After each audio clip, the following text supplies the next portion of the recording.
Sa iba't ibang bahagi ng mundo, may mga tulay na napakataas na tila literal na nakabitin na sa ulap. Ang ilan sa mga ito ay mas mataas pa kaysa sa maraming skyscraper.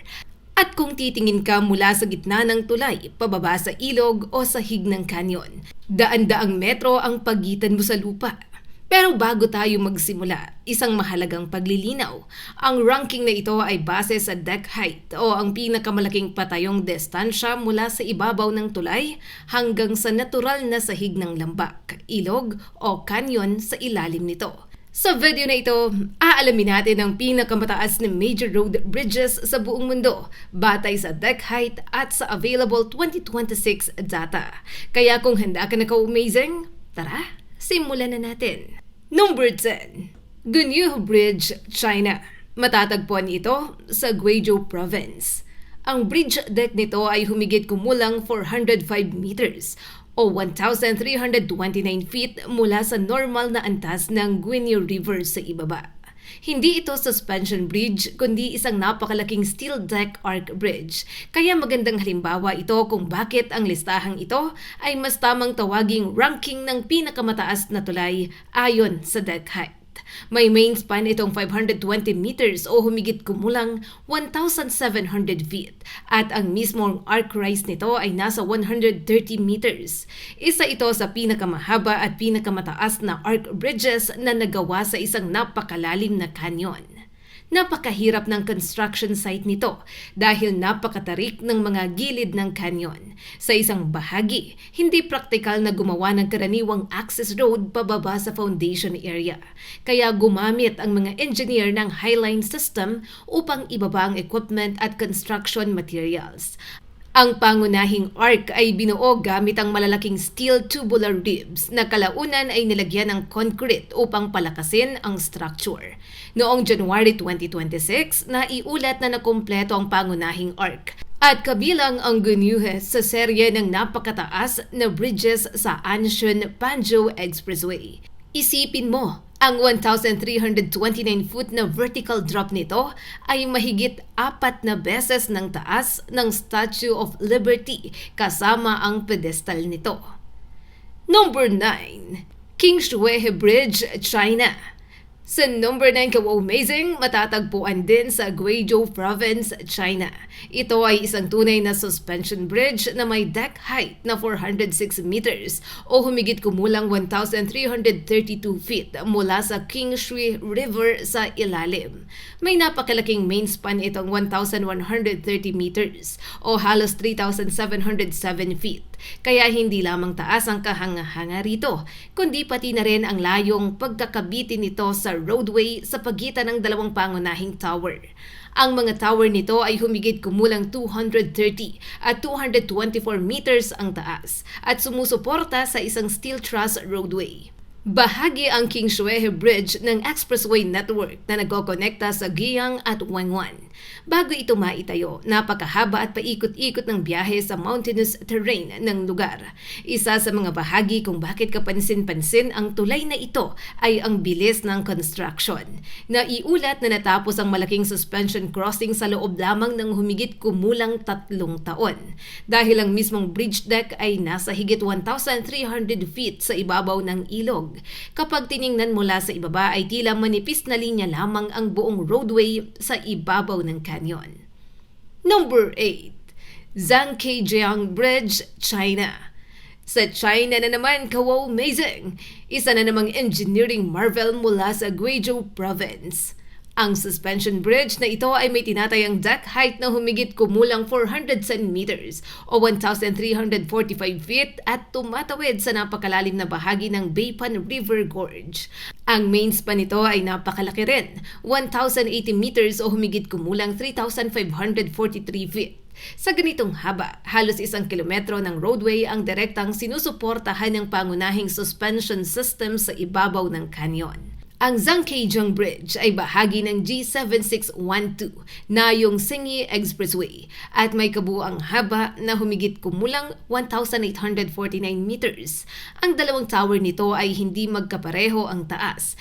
Dahil sa kakaibang topography ng lugar, ang isang tower ay nasa humigit kumulang 174 meters habang ang isa ay halos 248 meters. Ang pangunahing bridge structure ay nakompleto bago ang full opening ng kaugnay na expressway section noong 2025. Isa itong magandang halimbawa kung paano ginagamit ng China ang suspension bridge technology upang direktang pagdugtungin ang magkabilang bahagi ng mga canyon na dati ay nangangailangan ng mahaba at paikot-ikot na paglalakbay. Number 7. Yachi Bridge, China. O kilala rin sa tawag na Yachi River Bridge sa Guizhou, China. May deck height itong humigit kumulang 434 meters o 1,424 feet kung susukatin hanggang sa orihinal na river valley. Isa itong cable-stayed bridge, hindi suspension bridge at may napakahabang main span na 800 meters o humigit kumulang 2,625 feet. Ang kabuuang structure ay nasa mahigit 1.4 kilometers ang haba, habang ang pinakamataas na tower nito ay umaabot sa humigit kumulang 258 meters. May interesting detail sa Yachi Bridge dahil may reservoir na nabuo sa canyon. Ang kasalukuyang distansya mula sa bridge deck hanggang sa water surface ay mas mababa kaysa sa original valley height. Ang full reservoir surface ay nagiiwan ng humigit kumulang 306 meters sa pagitan ng tubig at roadway. Ngunit ang traditional deck height measurement nito ay nakabatay sa natural o original river level. Binuksan ng tulay noong 2016 at mahalagang bahagi ito ng expressway na nag-uugnay sa Guiyang at Qianxi. Sa panahong natapos ito, kabilang ito sa pinakamalalaki at pinakamataas na cable-stayed bridges na itinayo sa mountainous terrain. Number 6. Jinan Jinsha River Bridge, China. Ito naman ay matatagpuan sa probinsya ng Yunnan. Ang roadway nito ay may original deck height na 461 meters o humigit kumulang 1,512 feet mula sa dating natural level ng Jinsha River. Isa itong napakalaking suspension bridge na may main span na 1,386 meters o humigit kumulang 4,547 feet.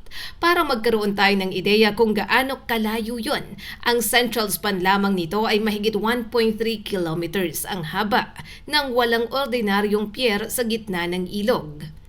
Binuksan ng Jinan Bridge noong December 2020 bilang bahagi ng G4216 Chengdu-Lijiang Expressway. Dahil sa dam at reservoir sa lugar, hindi na buong 461-meter vertical distance ang makikita mula sa kasalukuyang water surface. Kapag mataas ang reservoir, mas maliit ang visible clearance. Gayunpaman, ginagamit pa rin ang original river level measurement sa deck height ranking. Ang lokasyon nito ay mahalaga dahil ang Jinsha River ang pangalan ng upper section ng Yangtze River, kaya isa ito sa pinakamataas na bridge crossings na itinayo sa isa sa pinakamahalagang river system sa buong China. Number 5. Puli Bridge, China. Matatagpuan din sa Yunnan Province. May deck height ito na 485 meters o humigit kumulang 1,591 feet mula sa Puli Creek sa ilalim. Isa itong suspension bridge na may main span na 628 meters o humigit kumulang 2,060 feet. Nang matapos ito noong 2015, isa ito sa pinakamataas na suspension bridge sa mundo at naging malinaw na simbolo ng mabilis na expansion ng expressway network sa mountainous regions ng China. Ang pinakamalaking hamon sa Puli Bridge ay ang mismong terrain. Sobrang lalim at tarik ng kanyon, kaya mahirap kahit ang simpleng pag-access at precise surveying sa pinakamababang bahagi nito. Gumamit ang bridge ng relatively slim steel box roadway kumpara sa ilang traditional truss deck suspension bridges. Bahagi rin ito ng G56 Hangrui Expressway Corridor, kaparehong malaking highway system na may iba pang record-setting bridges sa rehiyon. Ang 485-meter drop nito ay katumbas ng halos 1,600 feet, kaya kung ihahambing sa ordinaryong 30-meter na gusali, para kang nakatingin pababa mula sa taas na katumbas ng mahigit 16 na ganoong gusali na magkakapatong. Number 4. Seduhe Bridge, China. Sa China na naman ka, wow, amazing! Matatagpuan sa Hubei Province. May deck height itong humigit kumulang 496 meters o 1,626 feet mula sa original river level. Ang suspension bridge na ito ay may main span na 900 meters o humigit kumulang 2,953 feet. Nang magbukas ito noong November 2009, ito ang naging pinakamataas na tulay sa buong mundo at pinanatili nito ang world record title hanggang 2016. Isa sa pinakasikat na kwento tungkol sa construction ng Seduhe Bridge ay kung paano inilatag ang unang pilot cable sa kabila ng napakalalim na canyon. Dahil mahirap gumamit ng conventional method sa sobrang lalim at tarik ng lugar, isang rocket ang ginamit upang maipadala ang unang lightweight line sa kabilang panig. Pagkatapos ay unti-unting pinalitan niyon ng mas malalaki at mas matitibay na cables hanggang mabuo ang pangunahing suspension system. Nang makompleto ito, naging bahagi ito ng G50 Shanghai-Chongqing Expressway at nakatulong ng malaki sa pagdaan sa isang rehiyong dati ay napakahirap traversahin dahil sa bundok, ilog, tunnel at canyon. Number 3. Tiananmen Bridge, China. Isa sa pinakabagong mega bridges ng China, ang Tiananmen Bridge sa Guizhou Province. Ang bridge deck nito ay humigit kumulang 560 meters o 1,837 feet mula sa Beipan River Canyon. Isa itong steel truss suspension bridge na may main span na 820 meters o humigit kumulang 2,690 feet. Habang ang buong bridge structure ay humigit kumulang 1,553 meters ang haba. Sa mga 2026 construction reports, natapos ng pangunahing structural works habang nagpapatuloy ang ilang final at ancillary works na kaugnay ng malaking Anshun-Panzhou Expressway project. Ang Tiananmen Bridge ay espesyal dahil hindi lamang ito napakataas. Dinisenyo rin ito para sa malawak na multi-lane highway traffic. Ang main towers nito ay nasa humigit kumulang 192 hanggang 200 meters sa isang side at 135 meters sa kabila. Depende sa reference at sa bahaging sinusukat. Ang lokasyon nito sa Beipan River Canyon ay kapansin-pansin dahil ang parehong river system ay tahanan din ng ilan sa pinakamataas na bridges sa buong mundo. Sa taas na 1,837 feet, halos kasing taas na ng ilang pinakakilalang super tall skyscraper ang vertical distance mula sa tulay pababa sa canyon. Number 2. Dugu Bridge o Beipanjiang Bridge, Dugu, China. Sa number 2, kilala rin bilang Beipanjiang Bridge, Dugu, sa border area ng Guizhou at Yunnan sa China. May deck height itong humigit kumulang 565 meters o 1,854 feet at may main span na 720 meters o humigit kumulang 2,362 feet. Isa itong cable-stayed bridge at nang buksan noong December 2016, naging pinakamataas itong bridge sa buong mundo. Sa loob ng halos 9 na taon, walang ibang operational bridge ang nakalampas sa record nito hanggang sa pagbubukas ng bagong bridge noong 2025. Bahagyang Dugu Bridge ng G56 Hangrui Expressway at itinayo upang pagtugtungin ang mga lugar na pinaghihiwalay ng isang napakalalim at mahirap tawiring canyon. May dalawang napakalaking H-shaped towers itong humigit kumulang na 269 meters at 247 meters ang taas at gumagamit ng mahigit 100 pares ng stay cables upang suportahan ang roadway. Ang Dugu ang unang bridge crossing na kinilalang lumampas sa 500-meter deck height barrier. Kaya malaking milestone ito sa bridge engineering. At kahit bumaba na ito sa number 2 matapos ang 2025, nananatili itong isa sa pinaka-nakakagulat na halimbawa ng modern infrastructure sa mundo. At narito na tayo sa number 1 ka-wow-amazing, Huazhang Grand Canyon Bridge, China. Ang Guinness 2026 measurement ay 626.01 meters o humigit kumulang 2,054 feet. Ang Huazhang Grand Canyon Bridge sa Guizhou Province, China, ang karaniwang engineering figure na ginagamit para sa taas nito ay 625 meters o humigit kumulang 2,051 feet mula sa bridge deck hanggang sa ilalim ng canyon. Ngunit may mahalagang 2026 update ayon sa Guinness World Records. Isang official measurement noong April 28, 2026 ang nagtala ng 626.01 meters katumbas ng halos 2,054 feet para sa record na highest bridge at ibig sabihin sa kasalukuyang 2026 records ito ang kinikilalang pinakamataas na bridge deck sa buong mundo. Isa itong gigantic suspension bridge na may kabuuang haba na humigit kumulang 2,890 meters o 9,482 feet, habang ang main span nito ay 1,420 meters o katumbas ng 4,659 na talampakan. Nagsimula ang construction noong 2022 at opisyal itong binuksan sa traffic noong September 28, 2025. Bukod sa height record, malaking accomplishment din ang 1,420-meter main span nito para sa isang mountainous suspension bridge.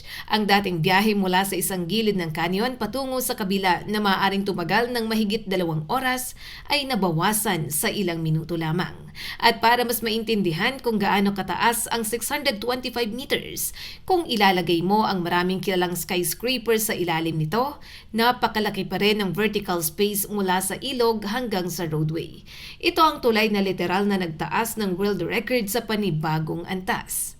At dahil nakarating ka sa puntong ito, ka-wow-amazing, may bonus fact ako para sa'yo.